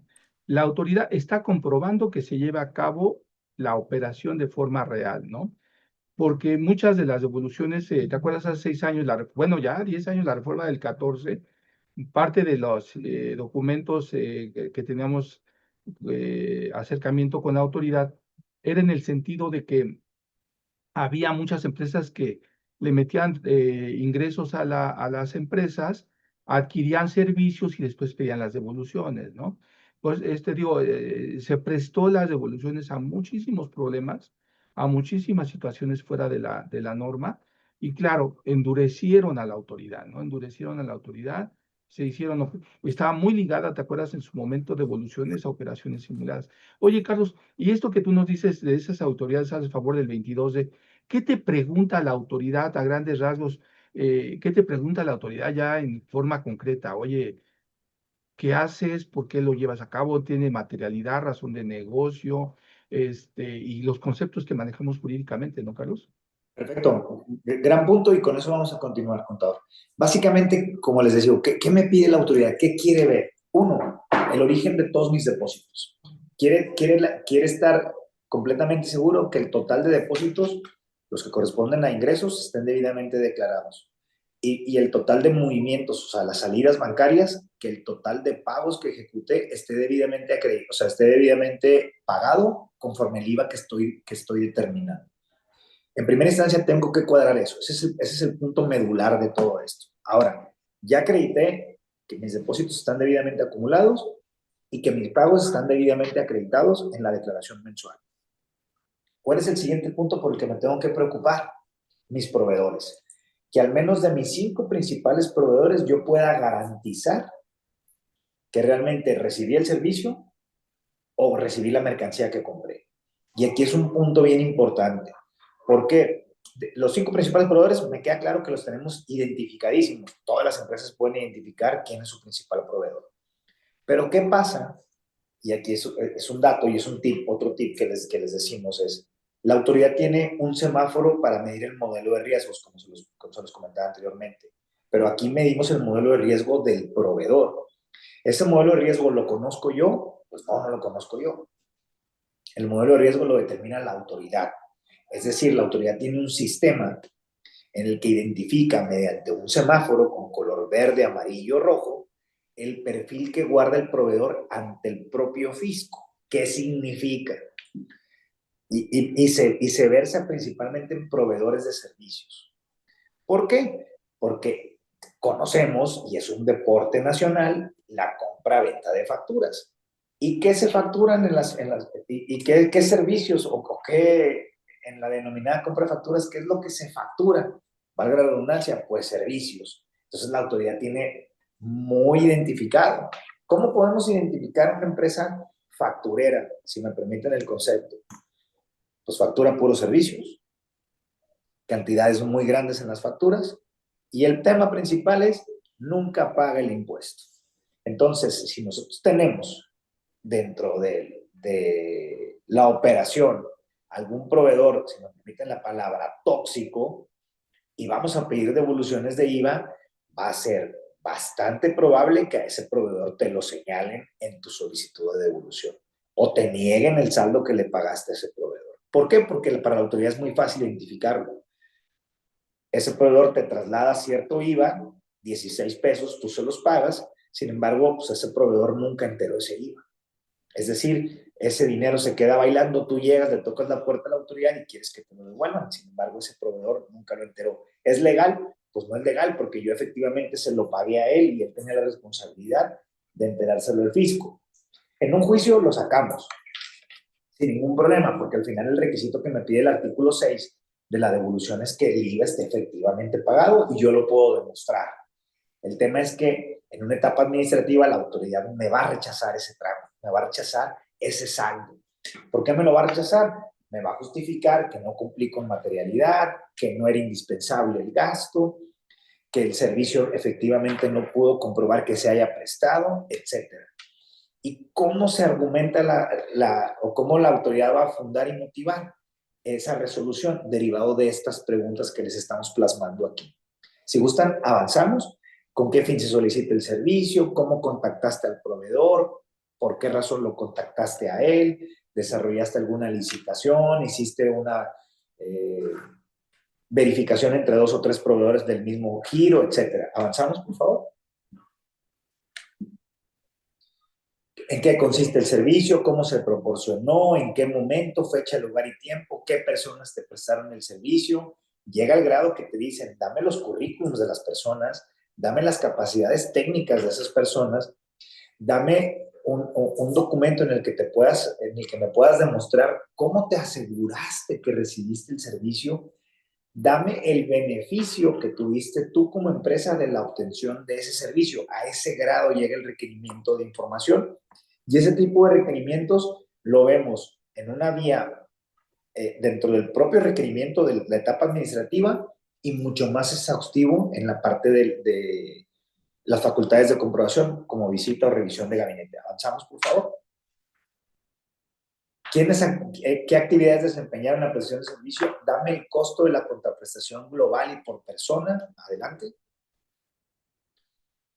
¿En cuánto tiempo? Y aquí no es si se refiere a la duración de cuánto duró, sino el tiempo que invirtió. Me ha tocado ver requerimientos donde me dicen, oye, pues ya me diste el listado de personal, ya me diste los currículums, pues dame la bitácora de horas que Carlos, Pedro, Raúl invirtieron en el servicio que te prestaron. A ese grado me ha tocado llegar a contestar requerimientos. Dime dónde se realizó el servicio. ¿Avanzamos? RFC es cómo realizaste el pago. Adelante. ¿En qué fechas? ¿Dónde se transferirá? ¿Qué tipo de moneda? Pues eso es común. Avanzamos una más. Adelante. Es lo que les decía, cómo se había impactado el contratante con el servicio, qué gana, qué beneficio se obtuvo, cuál es el perfil de los prestadores. Una más. Me ha tocado ver, avanza una más, por favor. El número 27 es algo común en transportistas, siempre vienen transportistas. Y aquí pongo un ejemplo y siempre se lo pongo al cliente. Imagínate que tú le pides algo al Palacio de Hierro, a Liverpool, ¿a poco te aseguras? O a DHL o a Estafeta. ¿A poco le pides el nombre al chofer? ¿Tomas las placas de la camioneta que te llevó el servicio? Pues no lo hacemos. Bueno, me ha tocado atender requerimientos de devoluciones que por no presentar el número de placas, nombre y licencia del chofer, me niegan una devolución del saldo a favor. Me lo niegan con esa justificación. Sin embargo, como les digo, me está negando la devolución de ese proveedor en particular por el perfil que guarda ese proveedor, en este caso ese transportista. A ese grado, ya es aquí donde a mi gusto la autoridad se extralimita en la información que me está solicitando. O sea, es excesivo el que yo tendría que tener las placas, el nombre y la licencia del chofer para poder acreditar que me entregaron la mercancía, si solamente yo lo que tendría la obligación de es la hoja de entrega o la entrada de almacén del producto que me vienen a entregar. Pero bueno, a ese grado llega la autoridad en estos momentos. ¿Avanzamos? Bueno, que como beneficio, ahorita voy a tocar tantito el tema. Ahora con los elementos de carta aporte nos hemos beneficiado con ese tema, ¿no? Que Oh, ahora que claro, por tenemos el supuesto. complemento, ahora sí nos apoyan estas situaciones, por ejemplo, en fletes, ¿no? Hoy en día lo usamos mucho. Si afortunadamente nos entregan la carta aporte, pues claro, de ahí sacamos toda esta información, porque es una obligación, es un requisito inserto. Pero yo me estoy refiriendo a si tenemos trámites anteriores a la entrada en vigor de esta carta aporte. Ese es el nivel de requerimiento que tenemos. Sí, porque luego hay transportes totalmente falsos, ¿no, Carlos? Que nos han pasado, que han ingresado unas maquiladoras que hemos tenido en otros estados, pues que la mercancía nunca llegó al lugar, ni siquiera existía y todo, y pedían esas devoluciones o auditorías muy fuertes, ¿no? Y bueno, pero como te comentaba otra vez, esos mitos que traemos ahorita, y realmente el contribuyente ha hecho travesuras, ¿no? Ha hecho travesuras, y que ha provocado que por esas travesuras otros contribuyentes, pagan esas situaciones, ¿no, Carlos? Entonces eso, y te digo, constantemente te toca a ti como a nosotros ese tipo de requerimientos, ¿no? Y efectivamente, Carlos, o sea, el servicio de transporte nunca llegó al lugar, ¿no? Sí, El, me queda claro que hay infinidad de supuestos y pagan justos por pecadores. El detalle es que para las empresas que realmente sí tienen el servicio, que efectivamente sí recibieron el producto, honestamente en la práctica es muy complicado el que documentalmente hablando tengan ese control administrativo. De cierta fecha para acá, en las empresas que comúnmente piden las devoluciones, pues bueno, ya sabemos, y al menos nosotros, desde nuestra óptica de asesor, identificamos el perfil del proveedor y desde un inicio, hoy, y eso es lo importante, y es otro tip que es importante señalar aquí en la plática, es hay que hacer un expediente integral de mi proveedor. Tengo que anticiparme a lo que la autoridad ya me va a pedir. Es decir, si yo soy una persona que solicito devoluciones y que comúnmente en los fleteros tengo ciertos temas con ellos, pues yo tengo que hacer una revisión un poco más exhaustiva. Muchas veces contratamos a cierto fletero por el costo, pero realmente luego ese costo lo traslado a que al pedir la devolución de IVA siempre me lo están rechazando. Ese costo lo voy a trasladar en otro sentido. Entonces me conviene presentar o contratar probablemente a una empresa con mejor currículum, que probablemente le invierta un poco más al producto, pero que realmente no me va a causar un problema ni un dolor de cabeza en la devolución del IVA. Son los escenarios que es importante platicar y dialogar una vez que ya conoces el proceso de devolución, que ya formas parte de él. Son esos tips y ese tipo de situaciones que realmente es importante poner en la balanza qué me conviene más, dónde me ahorro realmente, o si existe efectivamente un ahorro, porque el dolor de cabeza lo voy a tener luego en la devolución del IVA. ¿Avanzamos una más, por favor? ¿Una más? La siguiente. Esas simplemente son las propias preguntas que ya hemos ido platicando en el transcurso de la charla. ¿Avanzamos? Quiero avanzar y terminar con lo que sigue para concluir con mi espacio. ¿Cuál es el resultado de las devoluciones? Tengo 4 resultados. La autorizada total es la que todos queremos ver. Pedí 10 pesos, me regresaron 10 pesos con actualizaciones. Excelente, éxito total. Mi trámite salió de la manera perfecta. Ahora, desistida. Hay 2 vías para el desistimiento. ¿Avanzamos una más? El desistimiento puede ser de manera individual, por el propio contribuyente, es decir, yo voy con la autoridad y le digo, ¿sabes qué, autoridad? No me valores la información, voy a presentarlo nuevamente, presento un escrito y me desisto. Listo, a lo que sigue. O que la autoridad, por requisitos formales o falta de información en los requerimientos, me desista. Esto es una gran ventaja. ¿Por qué? Porque el desistimiento no significa una negativa.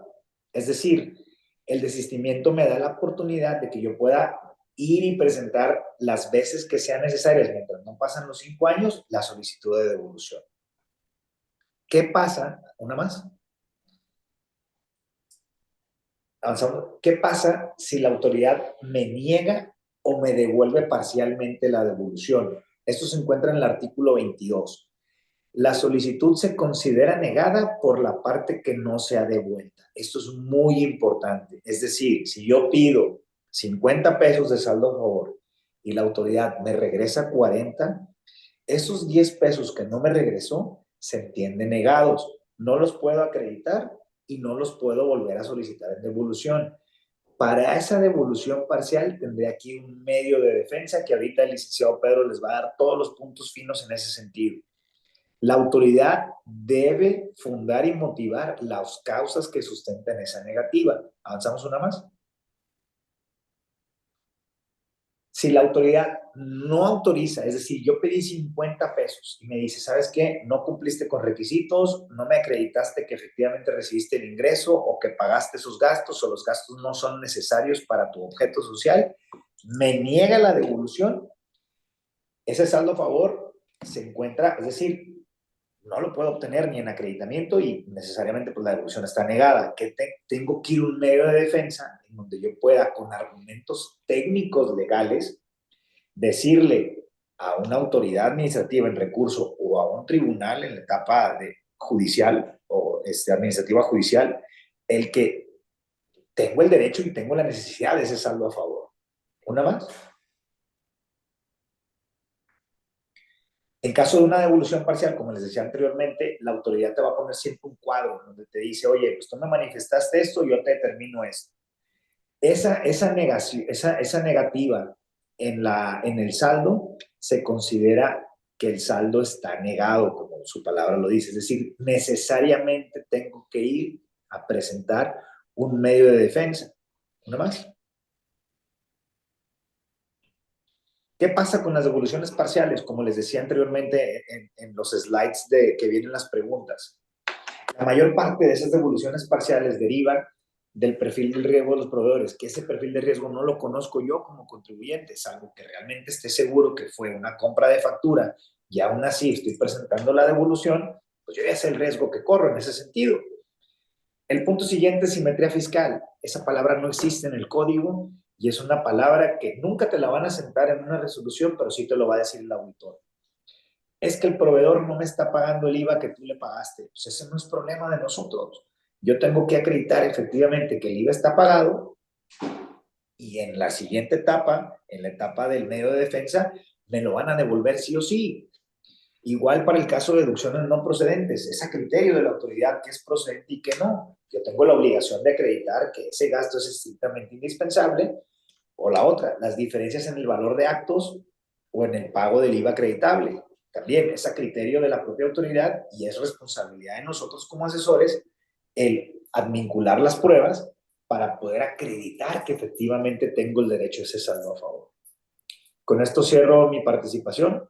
Le Muy cedo bien, la Carlos. palabra al licenciado Pedro. No sé si alguien tenga alguna duda. No, Carlos, fíjate que qué interesante hasta este punto, ¿no? O sea, desmitificar este punto, ¿no? O sea, es todo un proceso larguísimo, es un proceso muy especializado, pero también, Carlos, es un proceso que se va a llevar en bien poquito tiempo, ¿no? En un corto tiempo.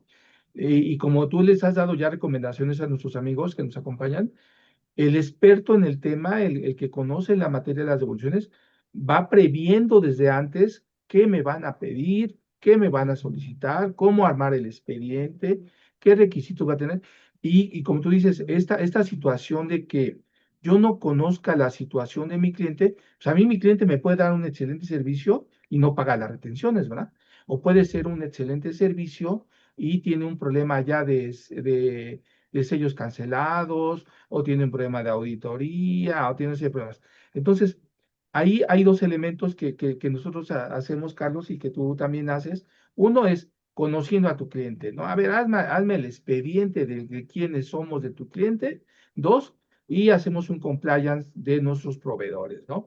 Porque hay clientes, como tú lo bien señalas, Carlos, hay clientes que no pedimos una devolución de 10,000 pesos, de 20,000 pesos, hay clientes que pedimos cantidades fuertes, pero que como tú lo bien lo señalas, son cantidades parte del flujo del efectivo, ¿no? De las empresas. Sin esa devolución, detenemos una empresa. ¿Y qué pasa, como dices bien, Carlos, para darle entrada a Pedro? ¿Qué pasa cuando la autoridad me desistió, me lo dio en forma parcial o simplemente me la negó? ¿Qué sigue, no? ¿Qué sigue? Porque el contribuyente, en muchos casos, Carlos, se, se decepciona del procedimiento y no lo sigue, cuando en realidad puede darse el caso, y se nos da el caso, de que efectivamente cumplía con todos los requisitos, ¿no, Carlos? Y nosotros observamos, llegamos a lo mejor ya en devoluciones que ya pasaron muchos procesos, pero nos encontramos que a lo mejor sí estaba bien hecha, pero lo que faltó fueron algunos detalles o simplemente la autoridad dijo, no le voy a devolver, ¿no? Porque a veces también se cargan, ¿eh? A veces también se cargan de trabajo. Pues muchas gracias, Carlos, hasta aquí para que te quedes aquí con nosotros y le damos entrada a Pedro para ver qué hago después de ese proceso que ya Carlos pasó y que ahora me dicen qué sigue, ¿no? ¿Cómo me defiendo? ¿Cómo pido mis recursos? Porque al final de cuentas son recursos del contribuyente, ¿no? Adelante, Pedro. Muchas gracias, Carlos. Aquí seguimos contigo, Carlos. Sí, por supuesto, aquí a la orden. Muchas gracias. Hola comunidad, pues vamos a ver este tema brevemente del tema de los medios de defensa y que va conectado con estos escenarios que nos comentó Carlos, resultado de nuestra solicitud de devolución de IVA. Como vimos en el desistimiento y como comentamos, aquí simplemente nosotros vamos a tener la oportunidad de volver a presentar otra vez el procedimiento para llevar a cabo esta devolución. Pero muy importante en los temas que comentó Carlos en relación a la negativa o a la autorización parcial. ¿Qué pasa? Es fundamental que nosotros promovamos medios de defensa en contra de estos escenarios en los que la autoridad nos negó o autorizó parcialmente esta devolución, por tres razones principalmente. Primeramente, y muy obvio, y como lo hemos comentado a lo largo de la plática, pues es nuestro derecho como contribuyentes que nos devuelvan nuestros saldos a favor. Este dinero es nuestro derecho, y pues es la principal razón por la que vamos a combatir estas negativas o autorizaciones parciales. Segundo, si nosotros no combatimos los importes negados en las devoluciones, estaríamos consintiendo, como nos lo comentó bien Carlos también, estaríamos consintiendo esta negativa de la autoridad. ¿Esto qué va a generar? Primeramente, que nosotros como contribuyentes perdamos nuestro derecho de recuperar estos saldos a favor. Pero segundo, que la autoridad luego considere esta negativa o esta autorización parcial de los saldos a favor de IVA que el contribuyente no combatió como base para luego auditar al contribuyente mediante facultades de comprobación para buscar inconsistencias en el cumplimiento de sus obligaciones fiscales. Pongo un contexto. Si bien la negativa de los saldos a favor solo trae como consecuencia que esos montos no sean devueltos al contribuyente, Posteriormente, la autoridad podría ahora sí auditar al contribuyente para buscar inconsistencias en relación a los periodos y conceptos involucrados en la devolución, en específico, en torno a estos montos que negó devolver, con el fin de buscar determinar, por ejemplo, algún crédito fiscal. Y es decir, aquí ya me refiero ya a unas facultades de comprobación que son distintas a las que nos comentó el licenciado Carlos al inicio de la plática, que solo eran para revisar la procedencia de los saldos a favor de IVA. Entonces, ¿qué pasa? Si nosotros no interponemos medios de defensa en contra de estas negativas de devoluciones o de autorizaciones parciales, como el contribuyente no pelea esos saldos a favor de IVA y consiente la decisión de la autoridad en una auditoría posteriormente va a ir en contra de estos montos que negó devolver, tomándolo como base, que el contribuyente no combatió y va a buscar inconsistencias que pueden estar relacionadas, por ejemplo, a las deducciones relacionadas al impuesto sobre la renta, sobre estas operaciones, que posiblemente la autoridad considere que no procedan, que se debían disminuir los saldos a favor mediante declaración, o incluso poder escalar a temas de seguir revisando temas relacionados con la materialidad de las operaciones. Ahora bien, un tercer aspecto que también nos comentó muy bien Carlos a lo largo de la plática. La autoridad nos debe de devolver nuestros saldos a favor de IVA actualizado y con intereses. Que nos devuelva los saldos actualizados, ¿qué implica? Que considerando elementos como ya saben, como la inflación, el INPC, esos montos sean traídos del valor histórico que tenía al momento en que nosotros declaramos y enteramos este IVA a la autoridad, al valor que ahora tienen estos montos al momento en que la autoridad nos va a devolver estos saldos a favor, derivado obviamente de que combatimos la negativa o la autorización parcial y pues obtuvimos una resolución favorable. Y segundo, y muy importante, el tema de los intereses. ¿Qué implica? ¿Qué implica que la autoridad nos debe devolver los saldos a favor de IVA que solicitamos con intereses con tasa del 1.47% mensual? ¿Desde qué momento? Desde el momento en que nos negó la solicitud de devolución o que llevó a cabo esta autorización parcial simplemente, hasta el momento en que la autoridad devuelva estos saldos a favor, derivado otra vez de como les comento y de la importancia de que nosotros promovamos estos medios de defensa y donde obtengamos una resolución favorable en la que se le ordene a la autoridad que nos devuelva estos saldos a favor de IVA que nos pertenecen. Entonces, básicamente por eso resulta fundamental que nosotros combatamos las negativas de devoluciones de IVA o las autorizaciones parciales. Ahora bien, una puntualización. Obviamente aquí hay casos en concreto en las que se debe analizar caso por caso cuál es la mejor opción, ya que si, por ejemplo, en el caso de una autorización parcial, solo nos niegan un monto muy pequeño, pues sí vamos a tener que evaluar si hay que pelearlo o no. Siguiente, por favor. Ahora bien, entrando ya a los medios de defensa directamente.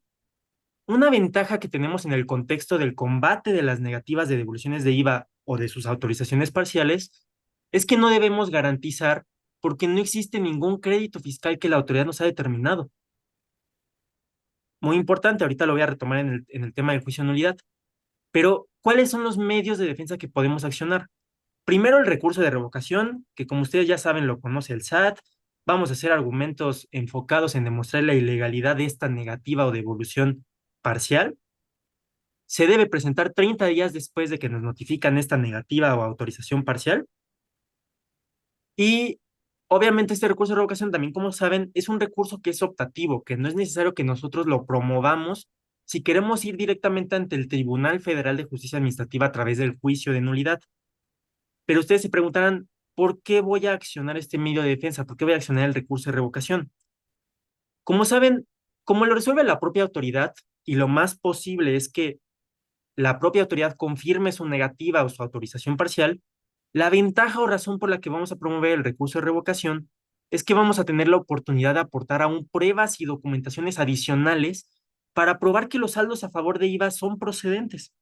Por ejemplo, añadiendo soportes que acrediten la existencia de las operaciones en caso de que la autoridad nos haya negado estos saldos a favor porque consideraba que no había materialidad. Entonces, aquí es la importante de tener como opción el recurso de revocación para añadir más pruebas en su momento si así lo requerimos. Y en caso contrario, si ya no requerimos esta parte, nos queremos ir directamente ante los tribunales al juicio contencioso administrativo. Este juicio contencioso administrativo, también conocido también llamado juicio de nulidad, que conoce el Tribunal Federal de Justicia Administrativa. ¿Qué pasa aquí? Aquí también vamos a hacer valer argumentos tendientes a demostrar la ilegalidad de esta negativa o de esta autorización parcial. Vamos a poder presentarlo igualmente 30 días después de que nos haya notificado esta negativa autorización parcial, o en caso de que hayamos accionado el recurso de revocación previamente, pues una vez que este sea resuelto, pues tenemos los 30 días para promover el juicio de nulidad en contra de la resolución del recurso de revocación que no nos favorezca, ¿no? Y otra vez, como les mencioné, aquí por regla general, cuando nosotros entramos en la materia fiscal a la etapa del juicio, ya estamos obligados a garantizar, pero obviamente, otra vez, como les comento, aquí no hay ningún crédito fiscal, entonces, como estamos en el supuesto de combatir una devolución, un saldo a favor, no tenemos un crédito a nuestro cargo, no debemos de garantizar, y eso es una ventaja muy importante en la parte de la defensa en contra de las negativas. Siguiente, por favor. Y por último, para cerrar, en el contexto de que hayamos combatido la negativa o la devolución parcial mediante el juicio de nulidad, por ejemplo, y ya hubo una sentencia del tribunal en la que se ordena a la autoridad que devuelva al contribuyente los saldos a favor de IVA y la autoridad no devuelva actualizados y con intereses estos saldos, nosotros tenemos opción de promover ante el tribunal una queja o incluso otro juicio de nulidad para obligar a la autoridad a que cumpla con devolver correctamente los saldos a favor, como les comentamos, esencialmente actualizado y sobre todo con intereses. Aquí hay que considerar que incluso hay ocasiones donde es el propio tribunal el que comete el error de no ordenar en la sentencia que se devuelvan estos saldos a favor con intereses, lo cual obviamente también podemos llegar a pelear. Entonces, aquí es importante considerar otra vez que mientras la autoridad siga sin devolver estos saldos a favor de IVA completos, se van a seguir generando estas actualizaciones e intereses, por lo que sí resulta fundamental esta parte de que sí combatamos estas negativas autorizaciones parciales en el contexto de estas devoluciones de saldos a favor de IVA. Ahora sí que esto es lo esencial que debemos de conocer sobre los medios de defensa. Siguiente, por favor.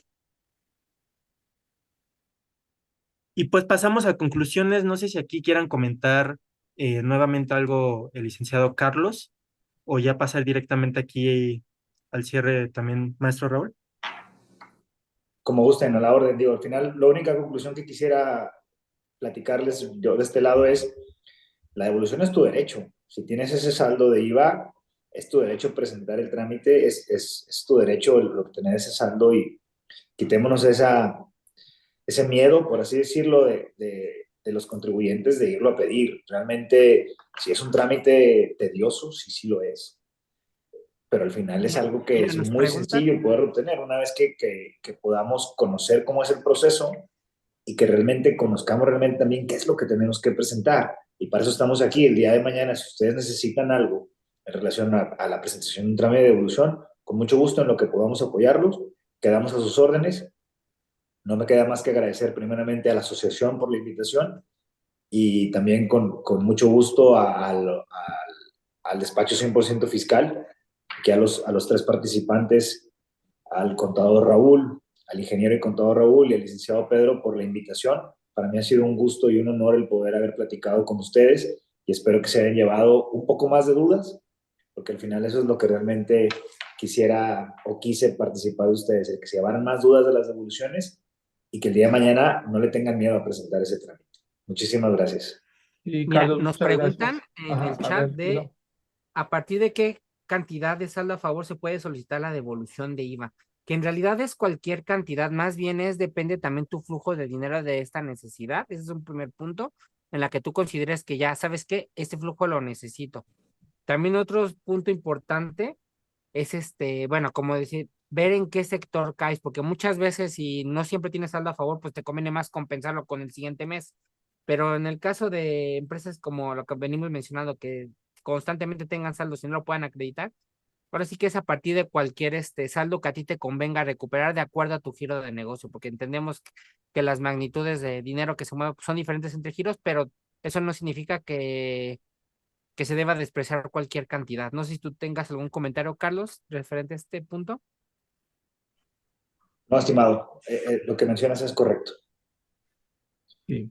Pues muchas gracias, amigos que nos acompañan, y voy a pasar los micrófonos a Mari y a la asociación. Y simplemente, Carlos, hay un nicho ahí todavía adicional a toda la devolución, que como la autoridad, por estar deteniendo tu devolución, me tiene que cubrir intereses, Carlos. ¿Y cuántas cantidades enormes la autoridad nos puede regresar por intereses, ¿no, Carlos? De hecho, contador, ahí en ese sentido, Importantísimo, Carlos, ¿no? aquí al menos en Nuevo León hay una estadística que una persona de cada 10 trámites van y pelean los intereses nada más.